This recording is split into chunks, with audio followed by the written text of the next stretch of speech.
Bonjour, je vais vous présenter une petite réflexion en attendant le bus, réflexion à chaud. Regardez, vous avez une fiche horaire de bus et vous regardez le temps d'attente moyenne. Voilà, hein. Puis, bon, voilà, on est sur un exemple où le temps moyen, c'est 5 minutes par exemple.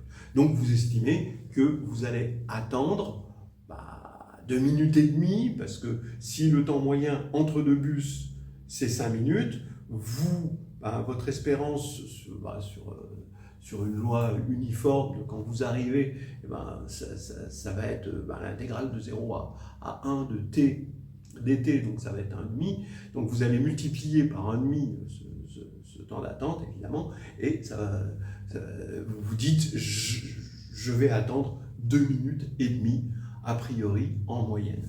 Si vous y allez tous les jours, vous allez regarder votre temps d'attente, ça va être strictement supérieur à 2 minutes et demie. Et ça, c'est pas la faute à la RATP, c'est pas la faute au transport lyonnais, les TCL, c'est la faute aux maths et aux sciences pures, aux sciences dures. Regardez ce qui se passe. J'ai pris un exemple où on regarde sur un intervalle de 20 minutes, 4 bus qui vont arriver, et en moyenne, on a un temps d'attente moyen de 5 minutes. On peut imaginer qu'on va avoir 5 minutes, 5 minutes, 5 minutes, 5 minutes. Voilà. Et on se dit que l'attente moyenne de l'usager sera donc de 2 minutes et demie. Très bien. Mais dans la vraie vie, il ne va pas y avoir cette perfection, 5 minutes, 5 minutes, 5 minutes, même en Allemagne. Ça va être 6 minutes, 3 minutes, 4 minutes, 7 minutes, par exemple. Ce qui reste une moyenne de 5 minutes, hein, parce que quand vous allez faire la somme divisée par 4, ça va faire 20 sur 4, ça va faire 5. Et donc, vous avez l'espérance de temps entre deux bus, c'est 5 minutes. Ben ouais, ok. Mais ce qui compte, c'est pas l'espérance de temps entre deux bus, c'est l'espérance de temps entre les deux bus que toi, tu vas prendre. On dirait que c'est la même chose. En fait, non. Parce que toi, il y a plus de chances que tu arrives là, ensuite là, ensuite là, ensuite là. D'accord? Et en fonction de là où tu arrives, eh ben, ça va. Ton temps d'attente, il va changer. Faisons le calcul. Le temps d'attente. Bon, donc je ne regarde pas l'espérance de temps que tu vas attendre, mais l'espérance pour l'instant du temps d'attente entre le bus qui vient de te passer sous le nez et le bus que tu vas vraiment prendre. Voilà, c'est ça en gros. Donc, si tu arrives là, ce bus, si tu arrives sur cet intervalle de temps, ce bus il vient de te passer sous le nez, mais tu vas prendre celui-là. Bien. Le temps entre les deux, c'est 6 minutes. Voilà. Mais la probabilité que tu arrives là, on fait la formule des probabilités totales, hein, donc on va faire 6 fois 6 vingtièmes, parce que la probabilité, sachant que tu vas arriver sur cet intervalle, la probabilité pour que tu arrives là est de 6 vingtièmes. Donc il faut multiplier par 6 vingtièmes. Ensuite, si on arrive là, on a 3 minutes entre les deux bus, fois mais 3 vingtièmes, parce que la probabilité est plus petite quand même. Ensuite, plus 4 fois 4 vingtièmes, plus 7 fois 7 vingtièmes, et quand on fait le calcul, on tombe sur 110 vingtièmes. Mais 110 vingtièmes, non, ça ne fait pas 100 vingtièmes. Ça fait 5,5. Il y a eu un excédent. Ce qui fait que le temps d'attente moyen, c'est ça divisé par 2, d'accord, puisqu'a priori, chaque fois, on a un temps d'attente entre les bus et le temps d'attente moyen, il faut diviser par 2 pour la probabilité uniforme, elle va être de 2,75 minutes.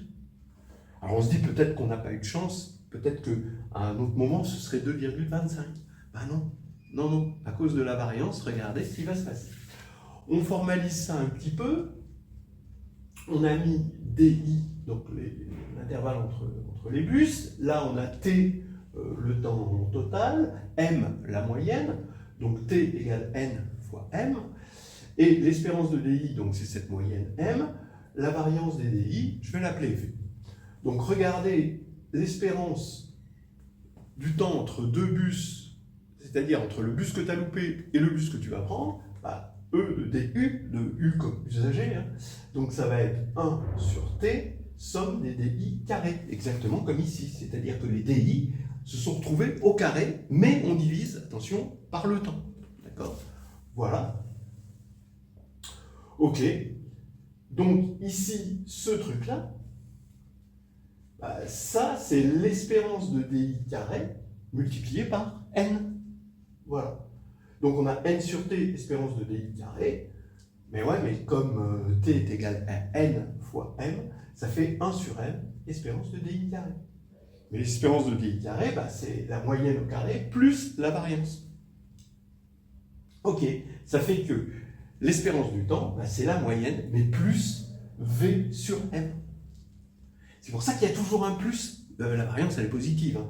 Donc, on se fera toujours avoir. C'est systémique. C'est comme ça. Voilà. Et ici, si on fait le calcul, ben voilà, on a les 5 minutes d'attente syndicale, plus le 0,5 hein, qui vient d'arriver, qui correspond à un V sur M par rapport à cet échantillon-là.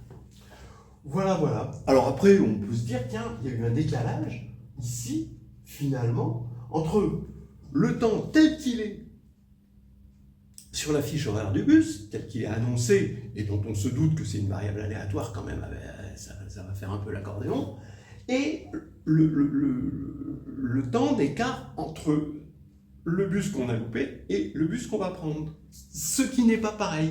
Et ça c'est complètement contre-intuitif, c'est pour ça que je fais la vidéo, c'est bon, ah ouais, un jour on réalise ça, c'est comme ça, il y a la vie d'avant et la vie d'après.